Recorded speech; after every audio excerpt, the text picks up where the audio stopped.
Hello, everybody. Today's topic that I'm going to be talking about is the fix flip financing. I can honestly say I have a lot of experience with this in the past after the mortgage meltdown back in 2000, what are we, 2000 maybe 12. I started buying, flipping houses. I did 29 homes. I've fixed and flip in, and I'm gonna show you guys so you can show your clients, order for yourself on how to do it if a deal maybe comes up.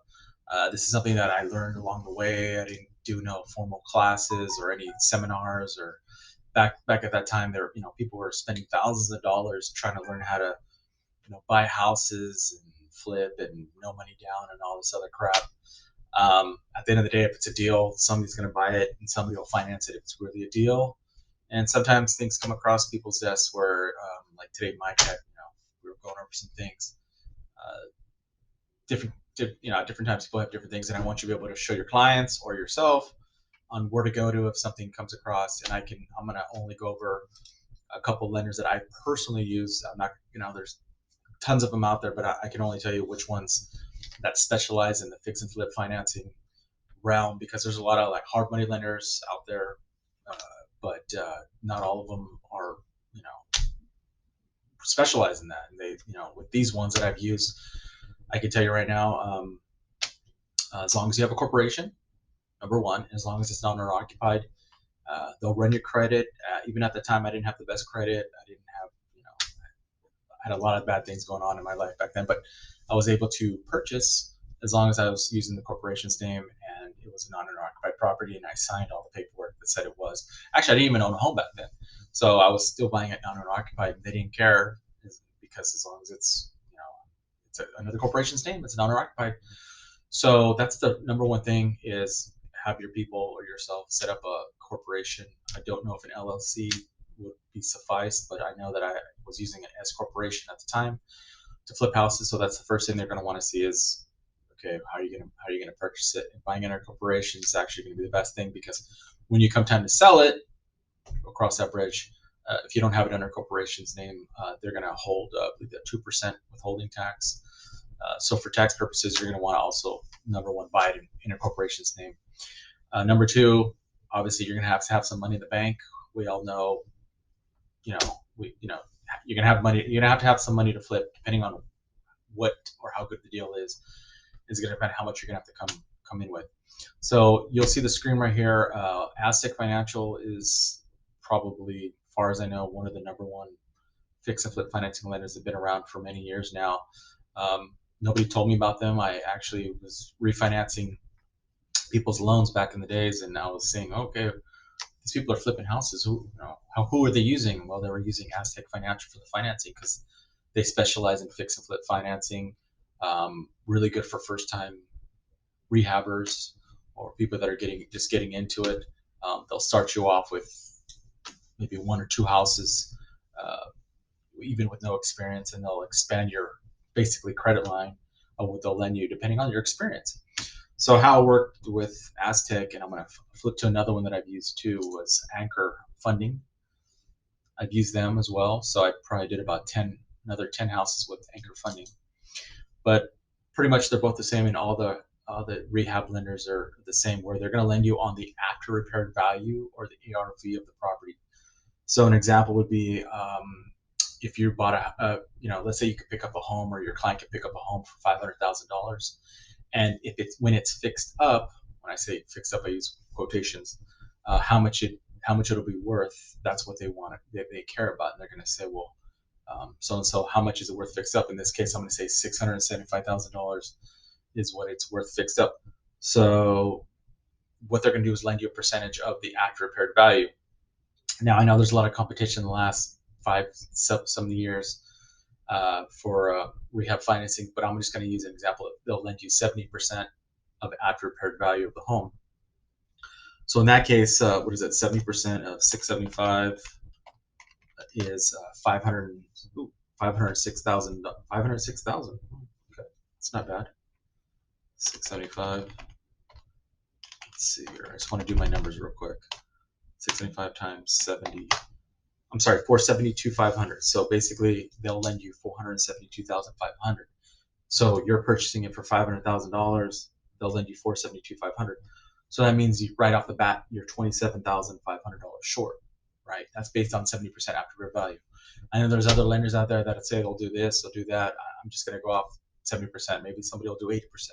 I don't know, but so let's just say 27.5 you're short, and then the other thing they're going to ask for you or the client is how much it costs to fix up the house. Well, what I would do is I would do there was like a form I would fill out all the what needed to be done, knew this, knew that, paint, carpet, blah blah blah, rough electrical, rough all these other little terminology, that little check boxes. I just put in numbers. But bottom line is, let's say a house costs about $50,000 to get up to looking pretty good, or maybe now maybe 60,000, but I'm gonna use $50,000. So what then they'll do is they'll send their inspector over to verify and be like, okay, yeah, your numbers are about right. So what they're gonna make you do is, with this particular lender, maybe they'll don't do it anymore. I don't know, but most of them probably still do. Is they make you put that money in what they call a fund control account. So there's $50,000 that's going to be sitting in an account, kind of like an escrow account, and you're able to draw on it in fourths. At least that's how it was back then. Was every time you're 25% done with the job, you call them up.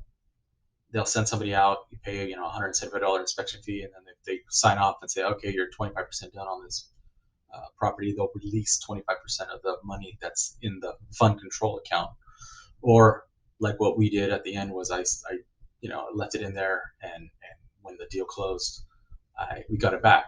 But if you're short on cash, I get it. You start with a Home Depot card and some cash, and then every 25% start getting it out, and obviously once you're at the end, once it's 100%, you call them back up there, and they'll release the remaining 25%. So, but to get into the house right off the bat, doing the math using this example, you're in it at 77,500, not including whatever the fees are they're going to charge, probably 2 points. Um, Appraisal fee probably 2,500 bucks. So to get into this particular property, you're looking at about 90 grand, $92,000. But remember, $50,000 is going to be in the flood fund control. So in reality, you're what is it, $42,000 you're coming out of the pocket, or you're coming out with, right? So that's kind of what it is in a nutshell. Is when you get a deal, every deal is going to be treated differently. They're going to look at it. They're going to say, well, when you call them up, your rehab lender, whatever, they're going to want to know the address, how much they ask you all these questions, how much is it fixed up, blah blah blah blah blah. Obviously, the more money you put into it, the less your profit margin is going to be. Don't forget taxes. I'm not a tax person, but save your receipts. So when you do your taxes, if they ask you what about this property or whatnot, you can have all your deductions. Uh, but also too, remember on the hard money lending, it's what it is. Rehab financing is hard money. Your rates are going to be 10 to 12%. So every month that goes by, it's going to eat away at your equity, or equity. I'm sorry, equity. It's going to eat away at what your profit's going to be. So that's why it's good to have, for your clients or yourself to partner up with a construction contractor or somebody, contractor's license, um, that can get the job done. Because that's another hard thing too about the rehabbing. That's another ball game, is who's gonna do the work on your house. You got to get reliable people. Don't forget permits. Every city's different. Some are stricter than others. I did a lot of flipping in Compton, LA area, and they were pretty tough. So you got to get your team together, and obviously you being a lender or the realtor, since we do both here, um, you know, depending on how much they're going to list the property for. Like I tell you guys on the real estate side, you can, there's no, there's no set amount where you have to list the property for. So if you, partner up with or get with a builder or realtor, I'm sorry, a builder or investor that wants to fix and flip, you can negotiate on what the fee is going to be to sell their house, because that's going to obviously cut into their profit margin. The fees of everything to buy it, all the fees to sell it, all the construction costs, the realtor costs, any closing cost credits. So that's going to cut it in taxes. Let's not even forget taxes. So that's pretty much it in a nutshell, guys. Like I said, Aztec, Anchor Funding. I have the website right here, anchorfunding.net, aztecfinancial.net. And then if you want to spend the time, go to Scotsman Guy. You can totally look up lenders, not just for rehabbing, but just for anything. It's a wealth of information here for any lenders that, which there are tons of them that they'll do hard money or fix and flip financing. So there you go, guys. Go get them.